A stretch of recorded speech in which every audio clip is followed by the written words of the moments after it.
Kejadian pasal 16. Hagar dan Ismail. Adapun Sarai, istri Abram itu, tidak beranak. Ia mempunyai seorang hamba perempuan, orang Mesir, Hagar namanya. Berkatalah Sarai kepada Abram, "Engkau tahu, Tuhan tidak memberi aku melahirkan anak. Karena itu baiklah hampiri hambaku itu. Mungkin oleh dialah aku dapat memperoleh seorang anak." Dan Abram mendengarkan perkataan Sarai. Jadi Sarai, istri Abram itu, mengambil Hagar hambanya, orang Mesir itu, yakni ketika Abram telah 10 tahun tinggal di tanah Kanaan, lalu memberikannya kepada Abram suaminya untuk menjadi istrinya. Abram menghampiri Hagar, lalu mengandunglah perempuan itu. Ketika Hagar tahu bahwa ia mengandung, maka ia memandang rendah akan nyonyanya itu. Lalu berkatalah Sarai kepada Abram, "Penghinaan yang kuderita ini adalah tanggung jawabmu. Akulah yang memberikan hambaku ke pangkuanmu." Tetapi baru saja ia tahu bahwa ia mengandung, ia memandang rendah akan aku. Tuhan kiranya yang menjadi hakim antara aku dan engkau.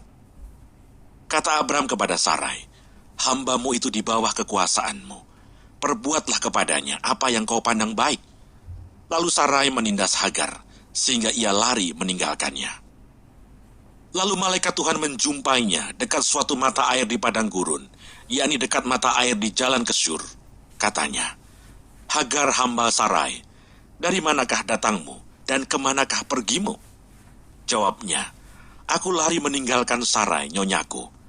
Lalu kata malaikat Tuhan itu kepadanya, "Kembalilah kepada nyonyamu, biarkanlah engkau ditindas di bawah kekuasaannya." Lagi kata malaikat Tuhan itu kepadanya, "Aku akan membuat sangat banyak keturunanmu, sehingga tidak dapat dihitung karena banyaknya." Selanjutnya kata malaikat Tuhan itu kepadanya, "Engkau mengandung dan akan melahirkan seorang anak laki-laki, dan akan menamainya Ismail, sebab Tuhan telah mendengar tentang penindasan atasmu itu. Seorang laki-laki yang lakunya seperti keledai liar, demikianlah nanti anak itu. Tangannya akan melawan tiap-tiap orang, dan tangan tiap-tiap orang akan melawan dia. Dan di tempat kediamannya, ia akan menentang semua saudaranya." Kemudian Hagar menamakan Tuhan yang telah berfirman kepadanya itu dengan sebutan, "Engkaulah El Roi." Sebab katanya, "Bukankah di sini kulihat dia yang telah melihat aku?" Sebab itu sumur tadi disebutkan orang sumur Lahai Roi, letaknya antara Kades dan Beret.